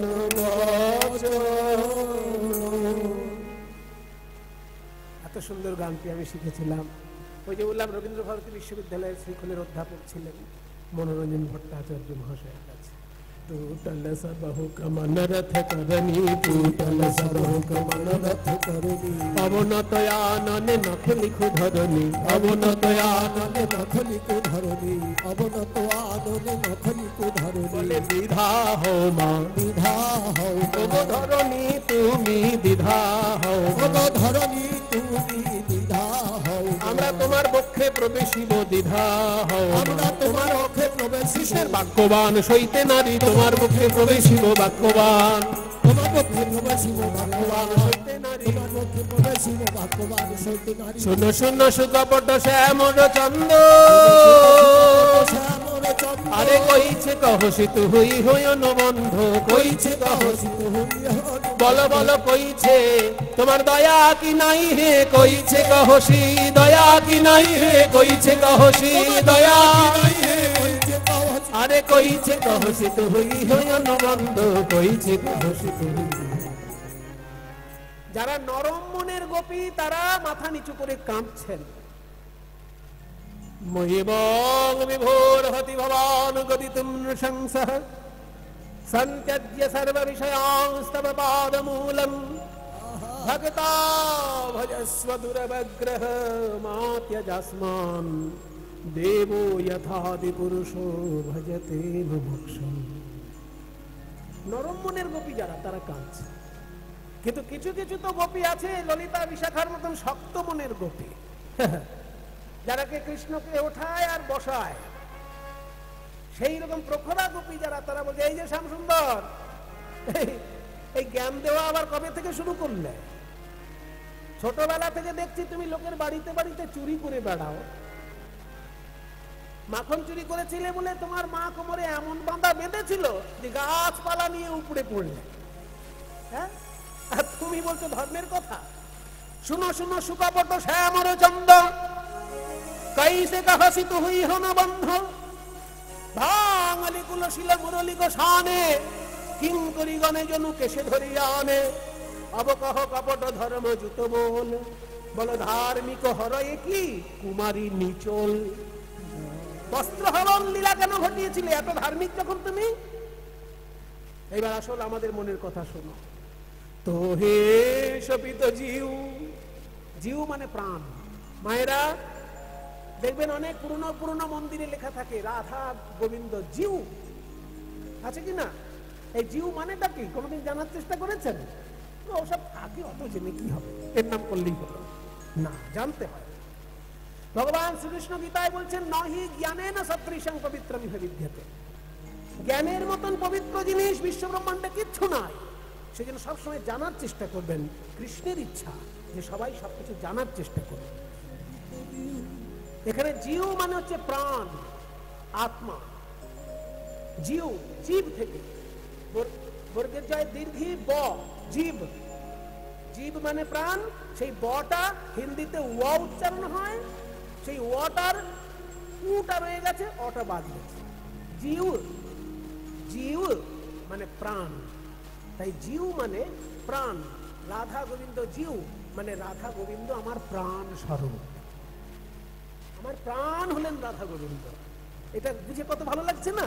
এবার যেখানেই আপনারা লেখা দেখবেন রাধা গোবিন্দ জিউ, অমনি আপনার মনে আনন্দ লাগছে যে রাধা বিনোদ জিউ মানে রাধা বিনোদ হচ্ছেন আমার প্রাণ স্বরূপ। তাই তো হে শপিত জিউ, এখানে জিউ মানে প্রাণ। তো হে শপিত জিউ তুহার রস পাব তুয়া পদ ছড়ি अब को कहां जाबो এত হুকা হতে ব্রজ যৌবত মেল सुनी नंद नंदन हर्षित भेल कवि प्रसाद तहि करत विलास आनंद निरखत गोविंद कांचन मोनि मुनि गण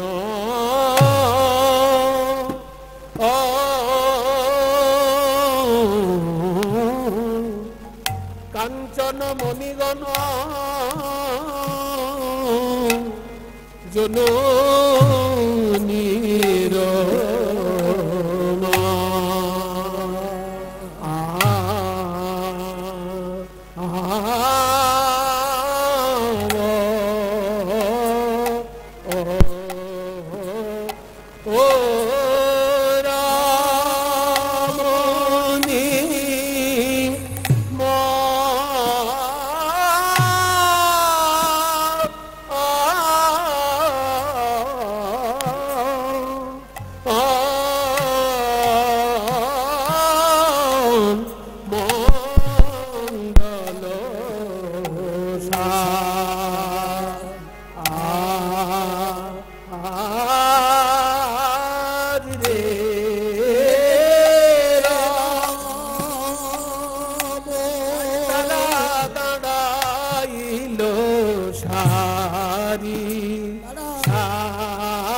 আলো করি দাঁড়াইলো সারি সারি আলো করি দাঁড়াইলো সারি সারি আলো করি দাঁড়াইলো সারি সারি আলো করি দাঁড়াইলো সারি সারি সারি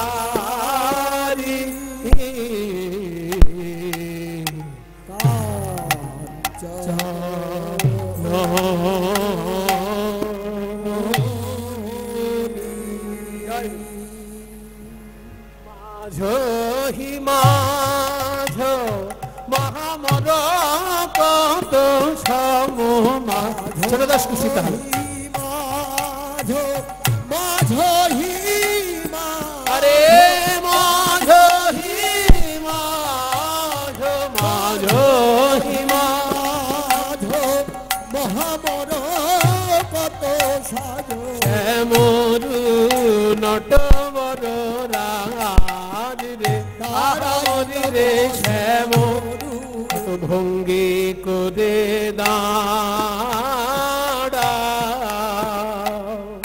দাঁড়াইল রে শ্যাম কত ভঙ্গি করে মায়েরা বলো দাও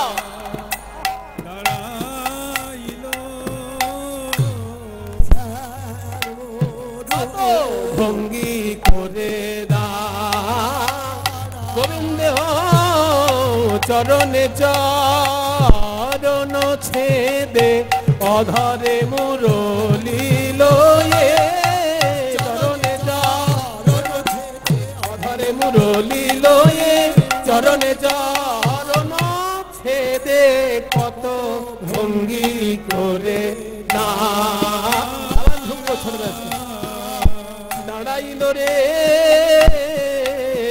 শ্যামরু নটবর রাজ রে। ধন্য ধন্য ধন্য, ধনী ধনী মানে ধন্য ধন্য, ধনী ধনী অপরূপ রাস বিহার, ধনী ধনী অপরূপ রাস বিহার, ধনী ধনী অপরূপ রাস বিহার, ধনী অপরূপ রাস বিহার, ধনী ধনী অপরূপ রাস বিহার, ধনী অপরূপ বিষয়ে চঞ্চল জলধর, ধীর বিজুরি বিষয়ে চঞ্চল জলধর। কি সুন্দর সাহিত্য দেখুন।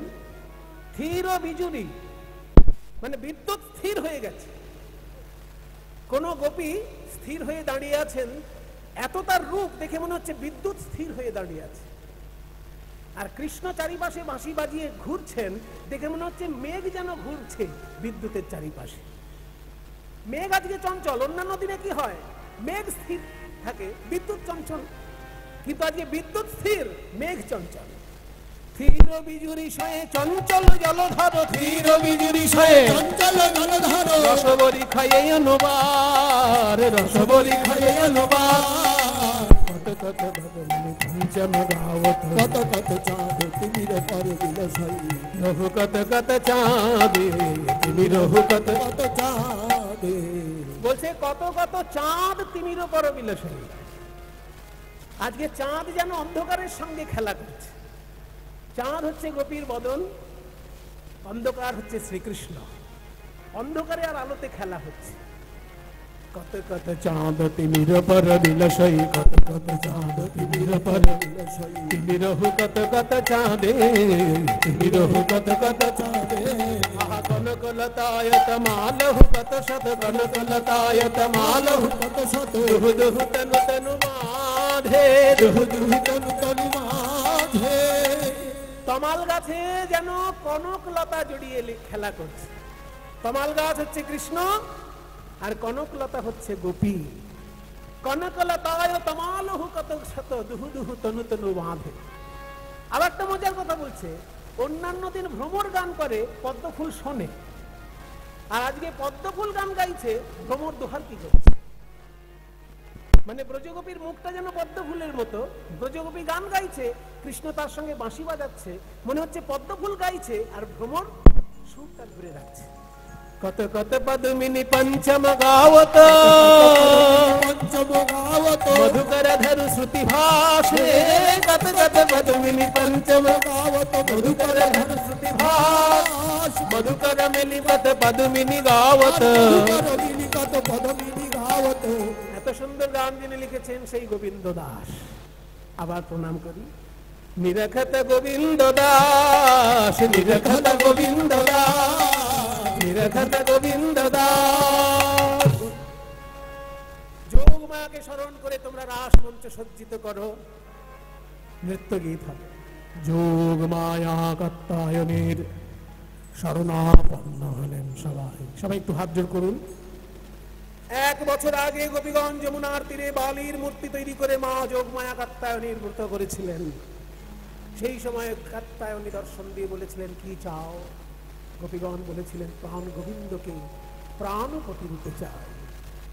তাই হবে, 1 বছরের মধ্যে তোমাদের মনোবাসনা পূর্ণ হবে। তাই গত অঘ্রাণে করেছিল যোগমায়ার ব্রত, আর এইবারে রাস পূর্ণিমায়, রাস পূর্ণিমায় মানে কার্তিকের পূর্ণিমা, রাস পূর্ণিমায় 1 বছরের মধ্যে মনোবাসনা পূর্ণ হবে। 1 বছর পর মানে 1 বছরের মধ্যে গোপীগণ মনোবাসনা পূর্ণ হলো গোপীদের। যোগমায়া কাত্তায়নীকে ডাকছেন গোপীগণ। আমরাও একটু ডাকি, একটু হাত জোড় করবেন সবাই। ওম, কারণ এটা ত্রিধারা, শাক্ত শৈব বৈষ্ণব 3 ধারার মিলন মন্দির। ओम कात्यायन्यै नमो नमः।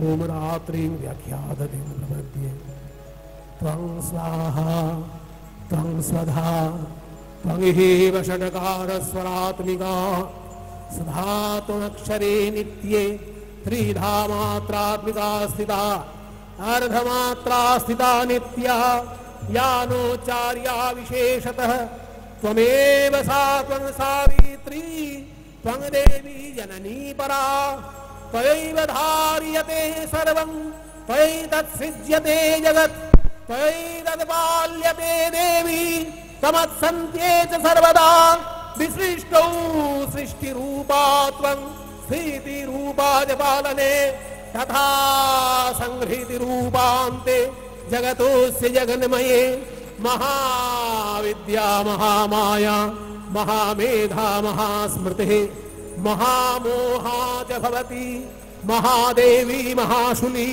प्रकृतिस्त्वं हि सर्वस्य गुणत्रय विभाविनी कालरात्रिर्महारात्रिर्मोहरात्रिश्चरारुणा त्वं श्री त्वमीश्वरी त्वं ह्रीस्त्वं बुद्धिर्बोधलक्षणा लज्जा पुष्टिस्तथा तुष्टिस्त्वं शान्तिः क्षान्तिरेव च खड्गिनी शूलिनी घोरा गदिनी चक्रिणी तथा शंखिने चापिने बाण घोषोणी परिघायुधा सौम्या सौम्यतरा शेष सौम्यभ्यस्तति सुंदरी परापराणां परमा त्वमेव परमेश्वरी परानंग परमा तमेव परमेश्वरी परानंग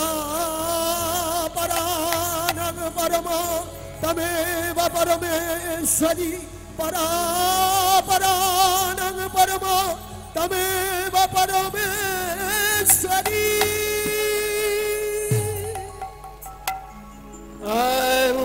अंगनाम अंगनाम अंतरा माधवो अंगनाम अंगनाम अंतरा माधवं माधवं चान्तरेणांगना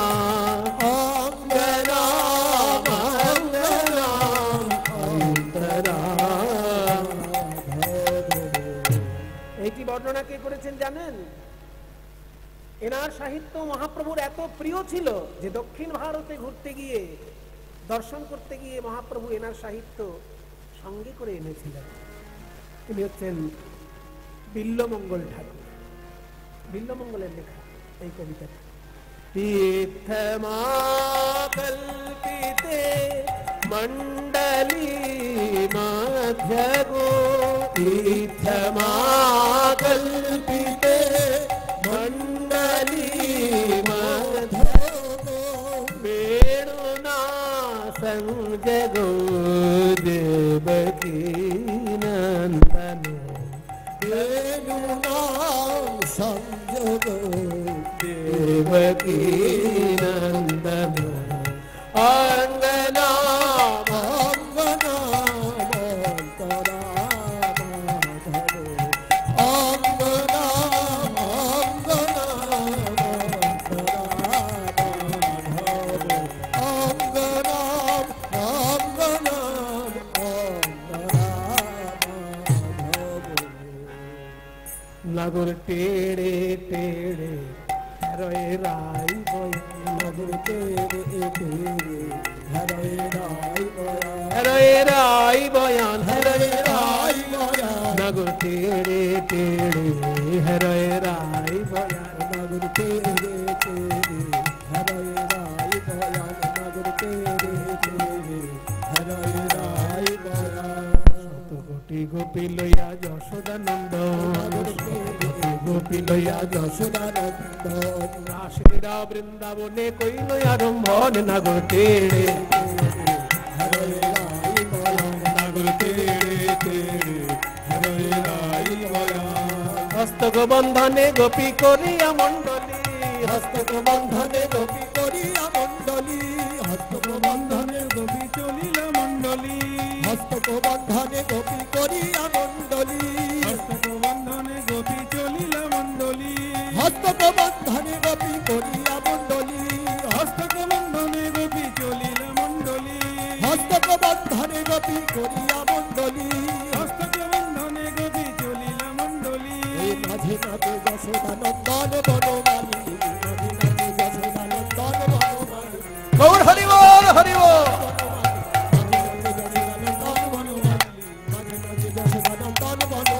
নাগর তেড়ে তেড়ে হেরয়ে রাই বয়ান, নাগর তেড়ে তেড়ে হেরয়ে রাই বয়ান। ওইভাবে হবে না। সবাই একসঙ্গে নাচলে কে ভালো নাচছে কে মন্দ নাচছে বোঝা যাচ্ছে না।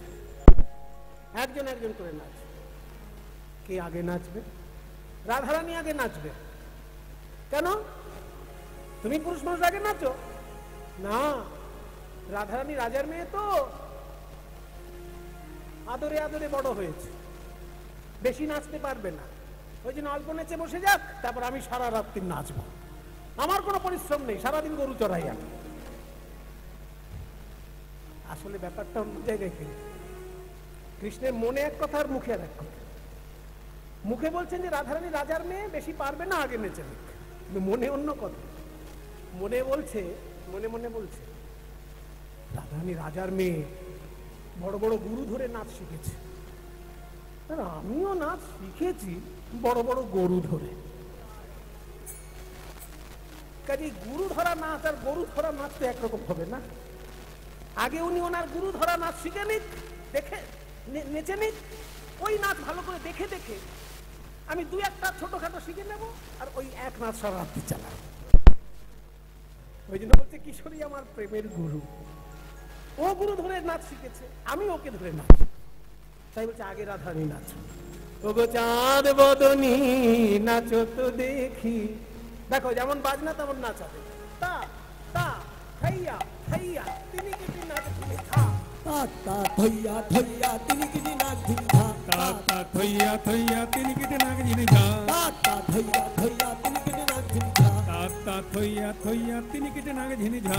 বাজাও তিনি কেটে নাক জিনে ঝা, বাজাও তিনি কিটি নাচ ঝিনি ঝা, বাজাও তিনি কেটে নাক জিনে ঝা, বাজাও তিনি কিটি নাচ ঝিনি ঝা, বাজাও তিনি কিটি নাচ ঝিনি, তিনি কেটে নাক জিনে, তিনি কেটে নাক জিনে ঝা, বাজাও তিনি কিটি নাচ ঝিনি, তিনি কিটি নাচ ঝিনি, তিনি কিটি নাচ ঝিনি ঝা, বাজাও ও তিনি কিটি নাচ ঝিনি, তিনি কিটি নাচ ঝিনি ঝা,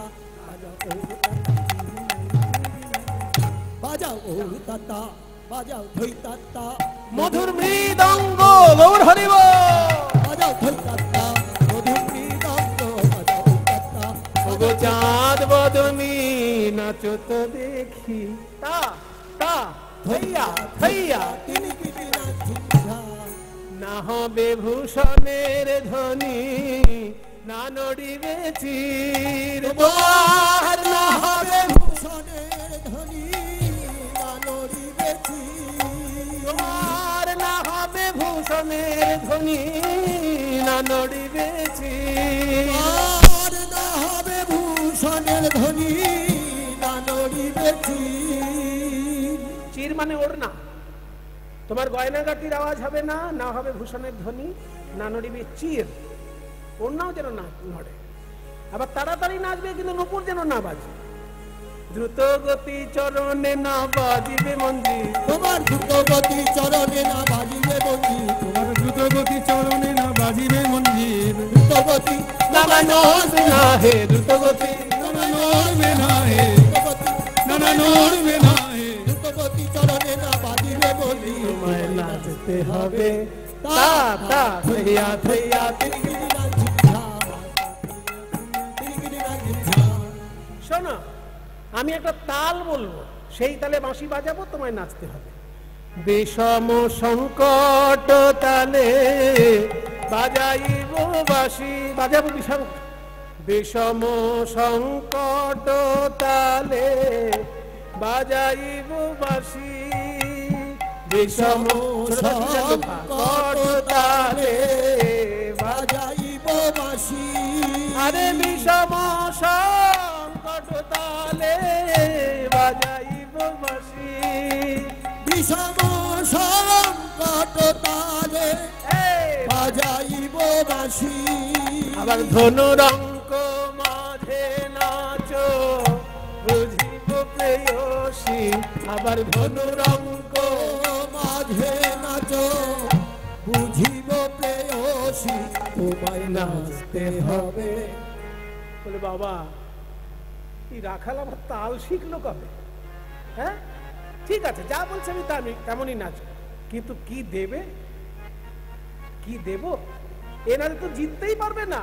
আগে শোনো, হারিলে কাড়িয়া লম বেসর কাচুলি তোমার হারিলে কারি আলব বেসর কাচুলি তোমার সম্মান স্বরূপ নাকের ওই যে বেসর, ওই বেসরটা কেড়ে নেব। আর যদি জিতে যাও আমার সর্বস্ব ধন এই বাঁশি তোমায় দিয়ে দেব। জিনিলে তোমার দেব মোহন মুরলি, আর জিনিলে তোমারে দিব মোহন মুরলি, কিনিলে তোমারে দিব মোহন মুরলি, কিনিলে তোমারে দিব মোহন মুরলি। তোমায় নাচতে হবে তা তা থইয়া থইয়া তিলকিরি লাগিরি না, থইয়া তিলকিরি লাগিরি না। বাঁশি আমাকে পেতেই হবে, ওইটাই আমার যত জ্বালাতনের কারণ।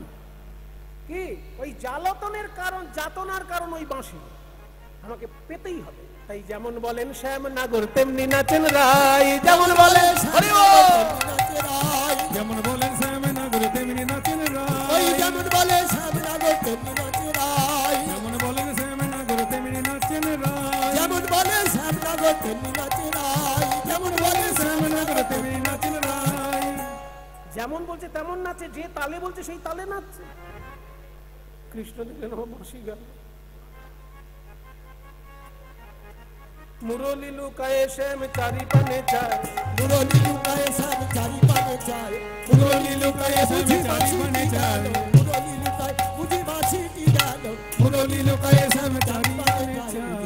বাঁশিটি গেল তা তা থইয়া থইয়া। কৃষ্ণের ওই অবস্থা দেখে সবাই আরো বেশি করে রাধারানীর জয়ধ্বনি দিয়েছে। বলো রাধা রানী কি, রাধা রানী কি, রাধা রানী কি। মায়েরা আমি যখন বলবো রাধা রানী কি, আপনারা অনুধ্বনি দেবেন, আর বাবারা জয় বলবেন। দেখি কোনটা জোরে হয়। বলো রাধা রানী কি।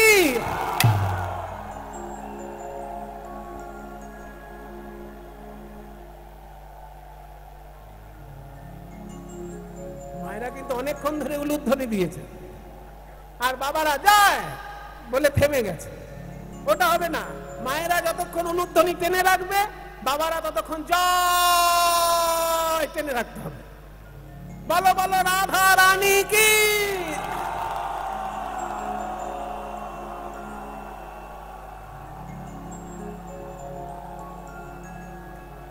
সবাই বলে রায়ের জয় নাগর হারিলে, সবাই বলে রায়ের জয় নাগর হারিলে, দুঃখিনী কহে গোপী মণ্ডলী হাসালে, দুঃখিনী কহে ওহে ও হারুয়া, দুঃখিনী কহে ওরে ও হারুয়া, দাঁড়াও দাঁড়াও দাঁড়াও। এবার শ্যাম তোমাকে নাচতে হবে। দৃগদাজে না খেটা থো গ্রগ্র নাগ জেন যাও, দৃগদাজে না খেটা থো গ্রগ্র নাগ জেন যাও। একটা জিনিস খেয়াল করুন, সবাই কিন্তু একরকম সুরে গিয়ে দেয় সব গান, তা নয়। রাধার নাচের সুর হবে চড়ার দিকে, কারণ নারীর নৃত্য, তাকে বলে লাস্য। আর শ্রীকৃষ্ণের গানের সুর হবে গুরুগম্ভীর, কারণ পুরুষের নাচকে বলে তাণ্ডব। গুরুগম্ভীর নাচ যেমন হবে, গুরুগম্ভীর সুরও হবে। ওই জন্য এই সুরটা প্রাচীন সুর। বরাহনগর পাটবাড়ি আশ্রমে বাবাজিরা এই সুরে গানটা গায়।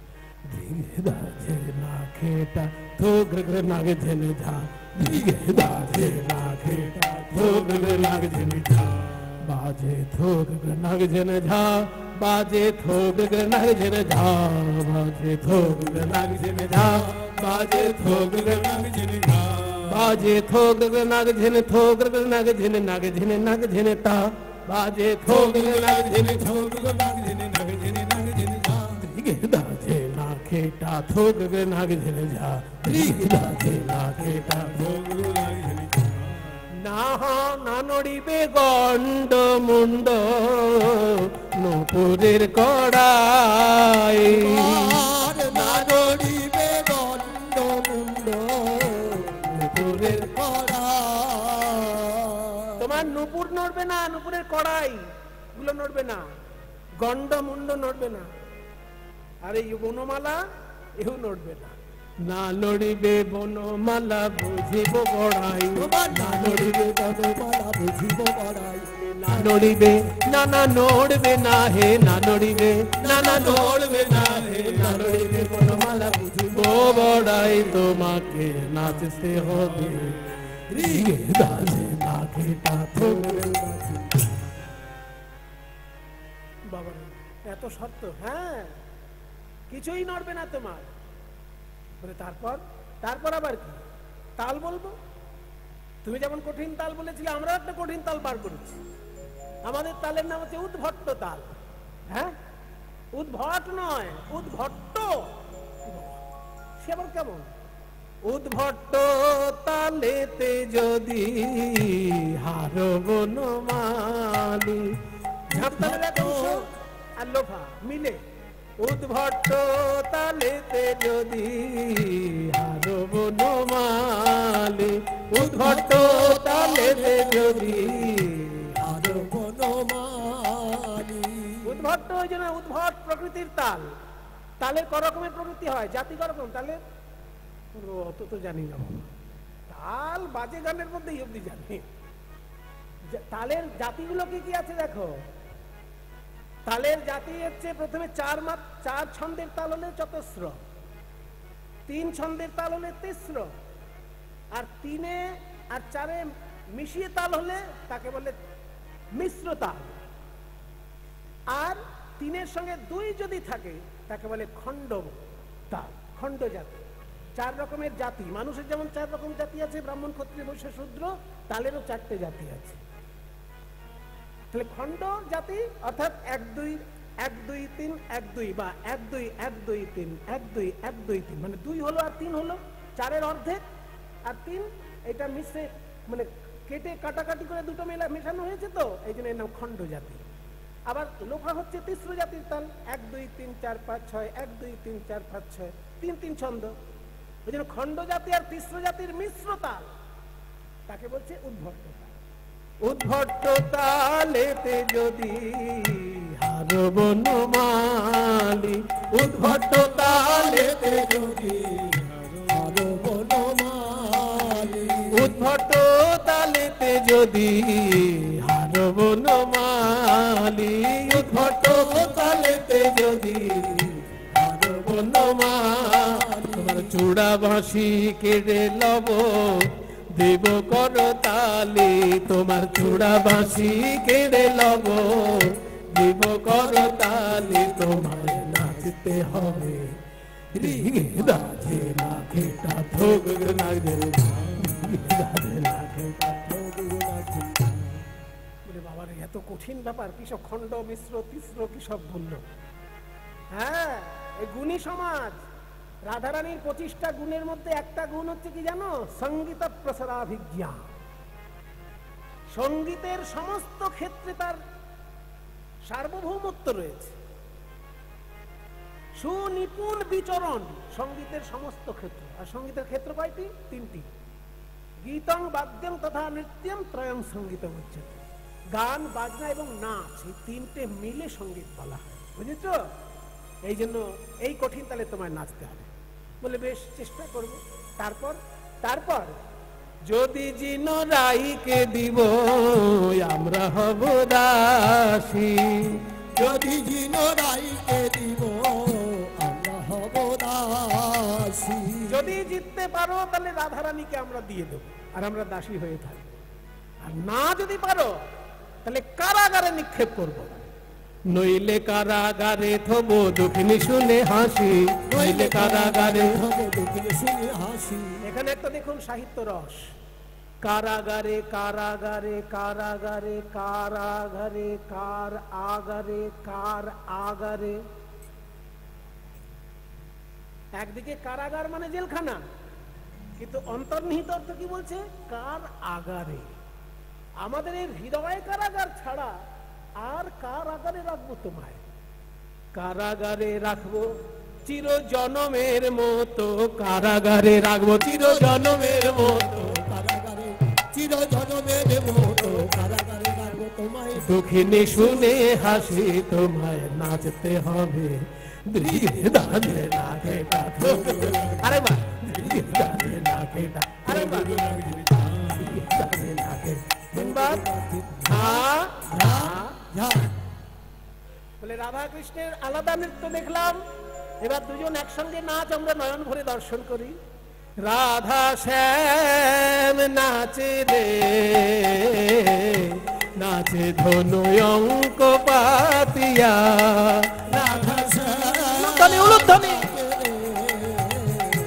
নাচে ধনু অঙ্ক পাতিয়া। রাধা শ্যাম নাচে রে, নাচে ধনু অঙ্ক পাতিয়া। মঞ্জির মুখ এ বড় কৌতুক, মঞ্জির মুখ এ বড় কৌতুক, কিনে কিনে কিনিয়া। রাধা শ্যাম নাচে, নাচে ধনু অঙ্ক পাতিয়া। আহা রঙ্গভঙ্গি করি নাচে রাসবিহারী, রঙ্গভঙ্গি করি নাচে রাসবিহারী। রঙ্গভঙ্গি করি নাচে রাসবিহারী।